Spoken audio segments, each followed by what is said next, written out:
প্রিয় দর্শক, এর মধ্যে জানেন যে সারা বাংলাদেশ এখন যেই শোকাচ্ছন্ন একটা পরিবেশ বিরাজ করছে বাংলাদেশে, সেটা হচ্ছে তুরাগ ট্র্যাজেডি। আমরা এই মুহূর্তে দাঁড়িয়ে আছি সাউথ কোরিয়ার পার্লামেন্টের সামনে। বলা হয় যে জাস্টিস, নীতি, আইন এই দেশটি এমনভাবে পালন করে যেটি সারা বিশ্বের কাছে খুবই স্মরণীয়, সারা বিশ্ব সেটি দেখে। আমার সাথে আজকে রয়েছে রণভাই, রয়েছে শেখ হাসিনা সংগ্রাম পরিষদের অন্যতম নেতা এবং প্রতিষ্ঠাতা বলা যেতে পারে এই পুরো আন্দোলনের। আমাদের এই পাশে দিয়ে হান নদী বয়ে গেছে, এখানে লেকও আছে। তুরাগ নদীর মতো সেটি রক্তে রঞ্জিত নয়, লাল নয়। আমরা ইনভেস্টিগেটিভ রিপোর্ট এবং আরো অনেক তথ্য নিয়ে হয়তো বা সামনে আসবো, কিন্তু এই মুহূর্তে এই পার্লামেন্টের সামনে দাঁড়িয়ে আমি আসলে পার্টিকুলারলি একটু রণভাইয়ের কাছে জানতে চাইবো যে রণভাই, এই যে আওয়ামী লীগের প্রতিষ্ঠা বার্ষিকীতে মিছিল করবার কারণে 7টি তরতাজা তরুণের প্রাণ কেড়ে নিল এবং যার মধ্যে আমরা 3 জনের লাশ পেয়েছি, 4 জনকে খুঁজেই পাওয়া যাচ্ছে না। তাদেরকে মেরে ফেলেছে না কি করেছে আমরা কিচ্ছু জানি না।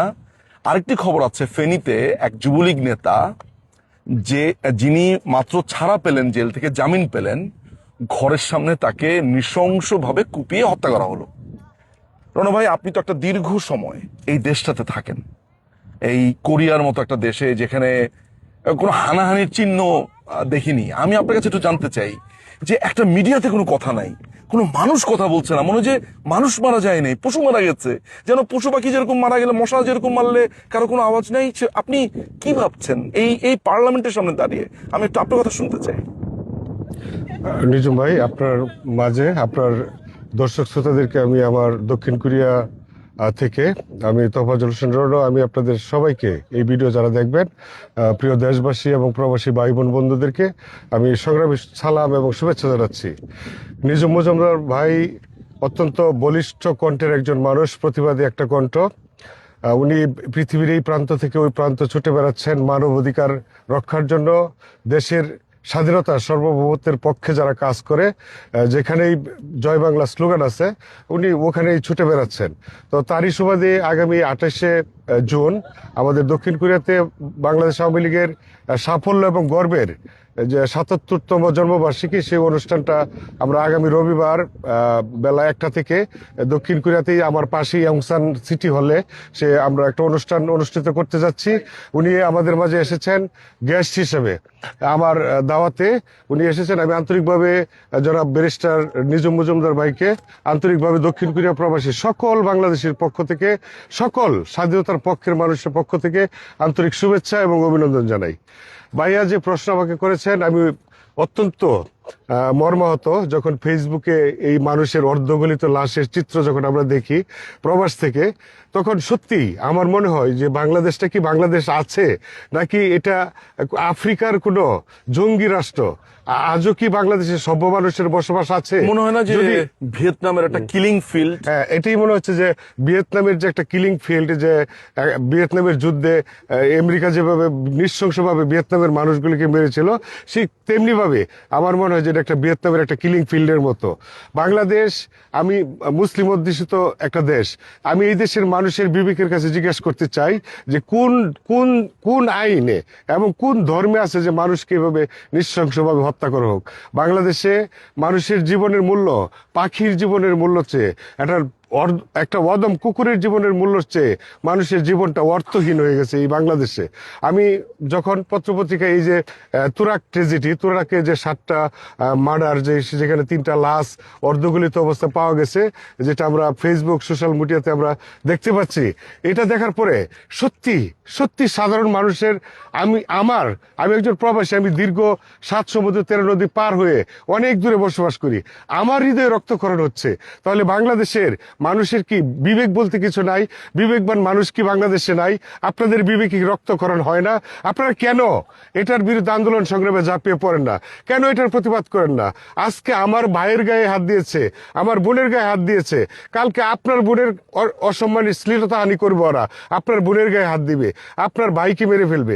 তাহলে আমরা এই দুকে দুকে কয়েকটা জঙ্গি সন্ত্রাসীর হাতে এইভাবে পশুর মতো জীবন দেওয়ার চেয়ে হয় মরবো নাই বাঁচবো সেই প্রত্যয় নিয়ে আপনারা কেন রুখে দাঁড়াচ্ছে না প্রিয় বাংলাদেশি ভাই বোনেরা? আমি আপনাদের কাছে প্রশ্ন করতে চাই, যখন জুলাই আন্দোলন ছিল তখন ঢাকা ইউনিভার্সিটির এক শিক্ষিকাকে দেখেছিলাম, উনি বলেছিল যে আপনার আসমান কাঁপে, তার কাঁপে, কিন্তু আপনার কাঁপে না কেন? আপনার রণভার একটু মনে করি যে জাহাঙ্গীরনগর ইউনিভার্সিটির গোলাম রব্বানী নামে এক টিচার মনে হয়, আমি ভুল না করে থাকলে, সে বলেছিল যে এই মৃত্যু উপত্যকা আমার দেশ না, বিরাট বড় কবিতা।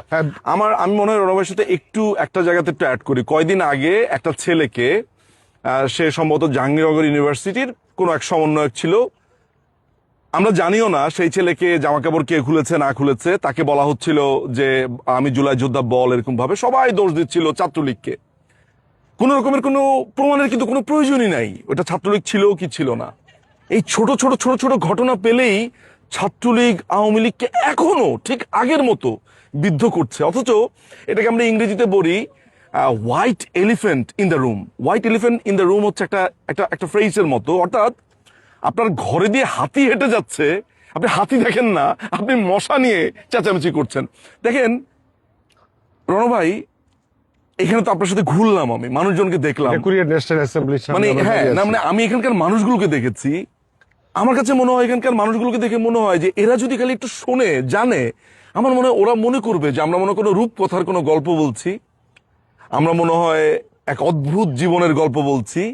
মিছিল করেছে যে ছেলেটি, এই যে আমি জাস্ট তার ভিডিও দেখছিলাম, সুমন ছেলেটার নাম, আরিফ, বিপ্লব, যে তিনজনের লাশ পাওয়া গেছে, মিছিল করেছে, তাদেরকে বিএনপির নেতারা, নামগুলোও এসেছে, নামগুলো আমি বলতে পারি আপনাকে, নামগুলো এসেছে, একটু বলি।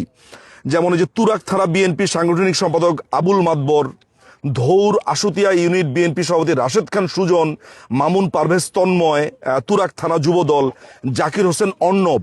নাম কি? মানে একটা ছেলের নাম অর্ণব, কি সুন্দর একটা নাম, অথচ মানুষ খুন করে বেড়াচ্ছে। সংসদ সদস্য জাহাঙ্গীর সাহেবের, তারপরে হ্যাঁ মদদে, হ্যাঁ তাদের নাম আসছে, হাজী জহিরুল ইসলাম যুগ্ম আহ্বায়ক তুরাগ থানা বিএনপি, খোকা ভুইয়া সাবেক সাধারণ সম্পাদক তুরাগ থানা জাতীয়তাবাদী দল, শফিক ইসলাম সভাপতি 54 নং ওয়ার্ড বিএনপি, বাবুল হোসেন সাংগঠনিক সম্পাদক 54 নং ওয়ার্ড বিএনপি। এবং এই হত্যার ঘটনাটি পুরোটাই আবুল হোসেন মাতবর এবং খোকা ভুইয়ার নিজ হাতে মপ করে হত্যা করেছে বলে এই রিপোর্টটাতে বলছে। এইটা ছাড়াও আপনার এই যে আপনি এসএম যার কথা বললেন, এই যে তার নাম এসছে মোহাম্মদ হারুনুর রশিদ খোকা, তারপরে জাহাঙ্গীর, না তার নামটা এসেছে সামনে, ওখানকার বিএনপি সংসদ সদস্য, তার নামটা সামনে এসেছে।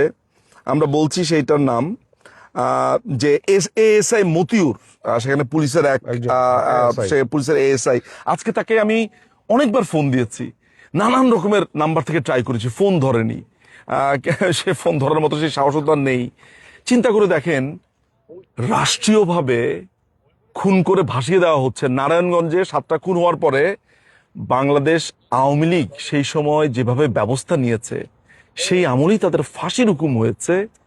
বাংলাদেশের মানুষ কি একটাবারও প্রশ্ন করছে না?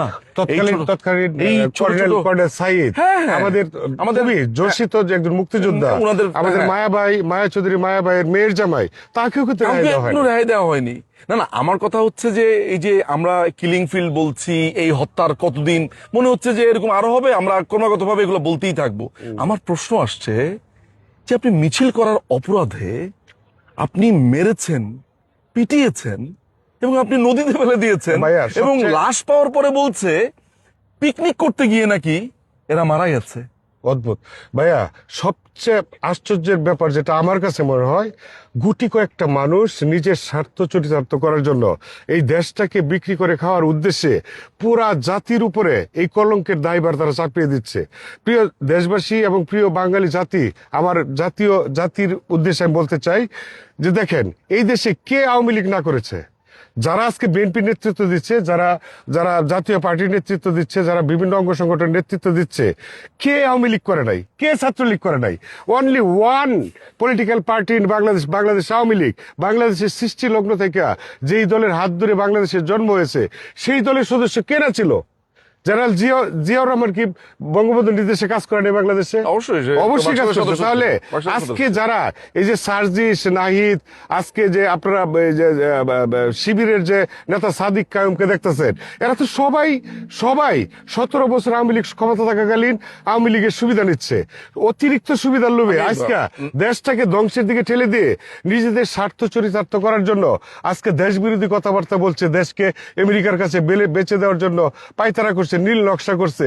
আজকে বঙ্গবন্ধুকে কলুষিত করার জন্য বাংলাদেশের স্বাধীনতার সার্বভৌমত্বকে, বাংলাদেশের জাতীয় পতাকাকে, বাংলাদেশের জাতীয় সঙ্গীতকে এরা অস্বীকার করার জন্য যত ধরনের হীন প্রচেষ্টা এরা কিন্তু করে যাচ্ছে। প্রিয় দেশবাসী, আমি একটা কথা স্পষ্ট বলতে চাই, আপনারা ইতিমধ্যেই আপনারা অনুভব করতে পেরেছেন, আমার বিশ্বাস আপনারা বুঝতে পেরেছেন যে এই দেশের জন্য কার দরকার এবং এই দেশ কখন নিরাপদ ছিল, আপনারা কখন নিরাপদ ছিলেন। গত 17 বছরে এরকম লুমহর্ষক ট্রেজেডি, যেখানে 6 বছরের শিশু বাচ্চা থেকে নিয়ে 90 বছরের নারী পর্যন্ত আজকে দর্শন হচ্ছে, এই দর্শনের যে রেওয়াজ, আপনার উঠিয়ে লাশ পোড়ানো হয়েছে, এই ঘটনা আপনি আপনার জীবনে বাপের জন্য কোনোদিন শুনেছেন? আমি একটা খবর আমাকে একজন পাঠিয়েছে, সেটা একটু পড়ে শোনাই। তুরাগ হত্যাকাণ্ডের এমন একটি অধ্যায় আছে যেটি এখনো খুব বেশি আলোচনায় আসেনি। রেবেলিয়াস রোয়ান নামে এক ভদ্রলোক লিখেছেন, তিনি ছদ্মনামে লেখেন, ঘটনার এক পাশে তুরাগ, অন্য পাশে আশুলিয়া ঘাট, এক পাশে এর এস এম জাহাঙ্গীর, অন্য পাশে দেওয়ান সালাউদ্দিনের প্রভাব বলয়। কিন্তু সবচেয়ে ভয়াবহ ঘটনাগুলো ঘটেছিল কোথায়? স্থানীয়দের তথ্য অনুযায়ী আশুলিয়া বাজার পুলিশ ফাঁড়ির ইনচার্জ মতিউর এবং সাবেক উপজেলা ভাইস চেয়ারম্যান দেওয়ান মঈনুদ্দিন বিপ্লবের ক্যাডার বাহিনী এই ঘটনায় জড়িত ছিল। অভিযোগ অনুযায়ী এস এম জাহাঙ্গীরের লোকজন আওয়ামী লীগের নেতাকর্মীদের অবস্থানের খবর দেওয়ার পর আশুলিয়া ঘাটে মাইনুদ্দিনের ক্যাডার বাহিনী পৌঁছে যায়। এরপর যা ঘটে তা ছিল আরো নির্মম। এই ক্যাডার বাহিনীতে ছিল ডক্টর মেহেদি, কাউসার, রবিন, তানবীর, অলি, তুহিন, শিয়াব, আরো অনেকে। একটু আগে কিন্তু কারো অনেকের নাম বলেছে। আমার তো মনে হচ্ছে যে মানে ওইখানকার বিএনপির কয়েকশো জন মিলে মানে একত্রিত হয়ে একটা গণহত্যা এখানে সংঘটিত করেছে। দর্শকদেরকে আমি এই ব্যাপারে আশ্বস্ত করতে চাই, এটার ব্যাপারে আমি তথ্য সংগ্রহ করছি, আরো একটি ইনভেস্টিগেটিভ রিপোর্ট করার আশা ব্যক্ত করছি। পার্লামেন্টের সামনে এসে মনে হলো যে রণভাইয়ের কাছে জিজ্ঞেস করি এই ঘটনাটা নিয়ে, তাই আজকের এই ভিডিও বা ডিটেল ভিডিও শীঘ্রই আসছে। দর্শকদেরকে অনেক ধন্যবাদ। Stay tuned. থ্যাংক ইউ যারা এই ভিডিওটাকে দেখবেন এবং এই মুহূর্তে যারা